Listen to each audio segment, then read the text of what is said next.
Olá, seja muito bem-vindo. Eu me chamo Cristiane Vilhena e esse espaço aqui, Conversas Terapêuticas.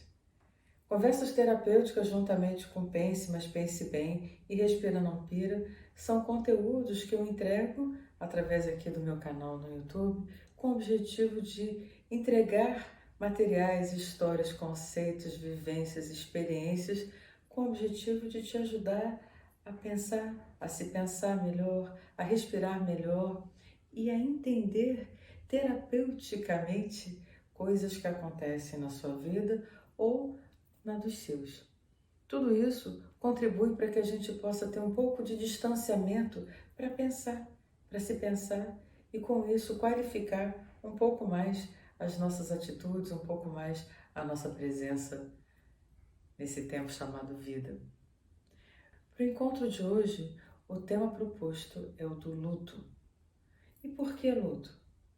Primeiro, porque o luto é algo que a gente vive desde as mais priscas eras e viverá sempre, porque a vida, enquanto tal, ela é feita de ciclos. Então, inevitavelmente, coisas serão perdidas, pessoas serão perdidas, experiências serão perdidas, e isso tudo nos confronta com a necessidade de vivenciarmos esse luto. Cada cultura o vivencia à sua maneira, mas ele precisa ser vivido. Então, é sobre essa experiência chamada luto que eu gostaria de conversar hoje aqui. Esse é o tema de conversas terapêuticas de hoje. O tom da nossa comunicação hoje aqui tem a ver com a importância, com a relevância de vivenciarmos de verdade esse processo chamado luto. Porque é muito comum vermos as pessoas se esquivarem disso. Se esquivam como? Se enfiando nas drogas, se enfiando na bebida, se enfiando muitas vezes em muitas atividades, produzindo muitos movimentos de modo a evitar a confrontação com a falta que aquilo que foi perdido faz. Dói muito. Mas não viver esse processo de elaboração dessa perda certamente vai doer muito mais.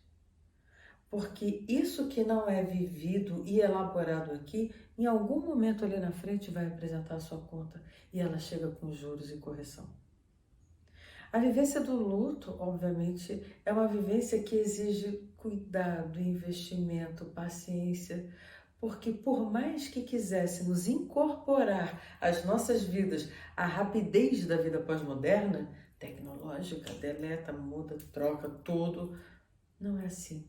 Não é assim que a gente processa as nossas experiências, não é assim que a gente elabora as nossas dores, não é assim que a gente se reorganiza emocionalmente.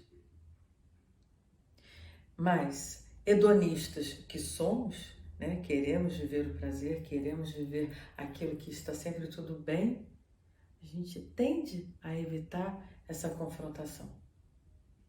Só que não é uma boa estratégia, definitivamente. E por que não é? Porque é justamente desse processo de elaboração que é o luto que a gente pode, a partir dessa experiência, sair ali na ponta muito melhor do que entramos. Poxa, Cris, mas vivendo uma perda, sim. Sair melhor não significa sair feliz. Sair melhor significa sair mais amadurecido, sair mais conhecedor de si, sair mais com um repertório de vida mais ampliado, com uma consciência mais ampliada, de modo a poder encarar novas e desafiadoras situações, porque elas virão, com melhores recursos. E no que consiste efetivamente um processo de luto? Essa elaboração que o luto nos proporciona tem a ver com o seguinte ponto. Vamos pensar que em tempos pandêmicos não são poucos os processos que estão aí em curso, né? Muitas pessoas perderam seus entes queridos, muitas pessoas perderam seus empregos, suas posições, de repente suas cidades porque tiveram que se mudar. Muitas pessoas perderam seus parceiros porque essa vivência maciça, principalmente na época em que nós tivemos o lockdown, né, aquele confinamento mais forte, Muitas relações quebraram, não por conta da pandemia, obviamente, mas por conta daquilo que se revelou nessa convivência maciça e que culminou, muitas vezes, em separações. Por que é importante vivenciar isso? Elaborar essas dores? Porque quando a gente se relaciona com um objeto, e estou aqui chamando de objeto pessoas, coisas, trabalhos, funções, lugares, é uma relação objetal, é um termo científico, não é um termo de diminuição da coisa, né? Relação objetal é a forma através da qual eu me relaciono com os objetos à minha volta e comigo mesma, porque quando eu me relaciono comigo, eu me tomo também como um objeto, né? Sou eu como observadora e eu como objeto da minha observação, né? Pois bem, nessas relações que estabelecemos com esses objetos, nós investimos, né? Existe algo que esse objeto traz, que esse objeto porta, que nos captura de alguma forma, que faz com que poderia ser N outras possibilidades, mas é aquele objeto que chama a minha atenção.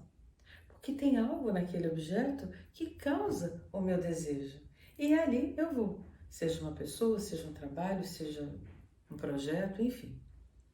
Quando eu resolvo investir nesse objeto, eu deposito nele energia, eu faço movimentos, eu vou em direção a ele. E esse ato traz consequências, né? Gera um feedback sobre mim.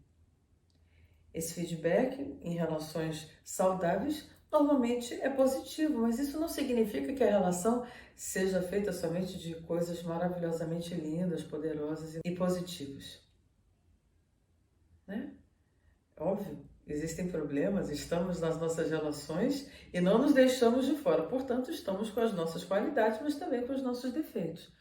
E o outro, seja esse outro uma pessoa ou uma ocupação profissional, por exemplo, também tem aspectos que são positivos e negativos. Mas o fato é que, ao investir e haver um retorno, existe uma troca que vai se estabelecendo e um movimento que vai cada vez mais enredando a gente naquela relação. Eu invisto, eu tenho um retorno que me convoca, que me estimula, que me motiva a reinvestir e assim a gente vai vivenciando as nossas relações. Porém, quando esta situação, quando este objeto já não está mais ali por algum motivo, o que acontece? Ainda que eu quisesse fazer esse movimento de investimento, o objeto já não está mais ali. Eu me desorganizo, porque havia um fluxo que me levava àquela direção. E aí? Aí é o momento do luto. Aí é o momento de processar a ideia, o fato de que aquele objeto já não está mais ali. Então é o momento de retirar daquela experiência, daquela vivência, as lembranças, os aprendizados, né, para que eles possam ser organizados nos meus traços de memória, nos meus traços mnemônicos, mas também é hora de eu retirar dali aquilo que é meu e que está depositado, ainda que temporariamente, ali naquele objeto. E o que é meu? É a minha forma de me relacionar com ele. Isso é meu. Isso tem a ver com a minha forma de amar. Isso tem a ver com a minha forma de me relacionar. Então, por mais que aquele objeto já não esteja mais ali, que aquela pessoa tenha partido, que aquele relacionamento tenha acabado, que aquele trabalho já não exista mais, que eu já não ocupe mais aquela casa naquela cidade, existe algo que é meu e que eu resgato. É como se a gente estivesse rebobinando ali a varinha, né? A gente vai enrolando e vai recolhendo aquilo que meu ficou depositado. Então, ainda que muitas vezes essa vivência venha carregada de dor, de medo, ai meu Deus, será que eu vou amar de novo? Será que eu vou encontrar alguém novamente tão especial? Será que eu vou encontrar um lugar tão maravilhoso assim? Eu não posso esquecer que eu fui coautora daquela história. Eu criei aquilo. E essa capacidade de criação é minha. Portanto, ao recolher dali, daquele momento, daquela experiência, daquele ciclo, o que é meu, tendo tempo de elaborar, tendo tempo de organizar, tendo tempo de sofrer. A gente não precisa ter medo da dor, porque ela vai passar em algum momento. Adiar essa vivência é que pode ser prejudicial. Então, no momento em que eu me recolho um pouco, vivencio aquilo que precisa ser vivenciado, eu aprendo, eu processo as informações que precisam ser processadas, eu elaboro as minhas dores, eu vibro com aquilo que de maravilhoso eu pude viver ali, eu pude aprender ali. E ao fazê-lo, eu vou me reorganizando, me fortalecendo e me preparando para novos investimentos. Mas se eu não faço esse movimento, eu corro um risco terrível. Risco esse que eu ouvi recentemente o padre Fábio de Mello falando, eu achei muito interessante. E que faz parte dos processos terapêuticos. Ali ele dizia assim, que todo aquele que não se ocupa de elaborar terapeuticamente as suas dores, corre o risco de viver o seu presente justificando os seus erros em função das dores que não foram devidamente elaboradas. Porque a gente arrasta do passado situações que vão fazendo com que a nossa lente fique embaçada e a gente não tenha a clareza, o discernimento necessário para poder vivenciar aquela situação.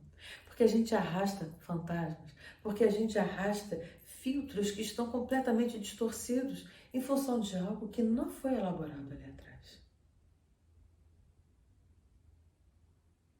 Então, no nosso presente, a gente tem a oportunidade de olhar para trás, de elaborar, de reorganizar aquilo que foi vivido, para que a partir dessa perspectiva aqui, do meu presente, com as experiências, com o meu repertório, né, acrescido, olhar para frente e dizer em que direção eu quero ir e como eu quero ir. O que eu aprendi dessa relação que eu quero poder levar para outra? O que eu aprendi sobre mim e que eu falei, meu Deus do céu, que coisa feia. Como é que eu posso trabalhar isso para não repetir isso ali na frente? Porque se eu não trabalhar, eu vou repetir, é fato. Então, vivenciar o luto é uma grande oportunidade de elaborar aquilo que precisa ser elaborado para que a gente possa seguir mais leve, mais consciente de si, com a nossa mente, com o nosso repertório subjetivo, emocional, muito mais ampliado. Não tenha medo, tudo passa. Tudo passa. E a gente carrega nos nossos corações, nas nossas emoções e nas nossas lembranças tudo aquilo que de bom a gente pôde extrair daquela vivência e todos os aprendizados também. E assim a gente vai fazendo com que o nosso repertório, com que a nossa mochila fique cada vez mais qualificada para caminhar com leveza, com amorosidade, com discernimento, com inteligência emocional. Esse foi o nosso papo aqui hoje, nessas conversas terapêuticas. Se ele fez sentido para você, comenta aqui. Se você tem alguma dúvida, se você achar que essa conversa, que esse bate-papo aqui pode ser interessante para alguém, encaminhe. Acho que a gente pode ir ampliando a nossa comunicação, favorecendo as trocas, trazendo conteúdos que sejam interessantes. Se você tem alguma experiência, algo que você queira compartilhar, um tema que você queira sugerir, saiba que será muito bem-vindo. Até a próxima!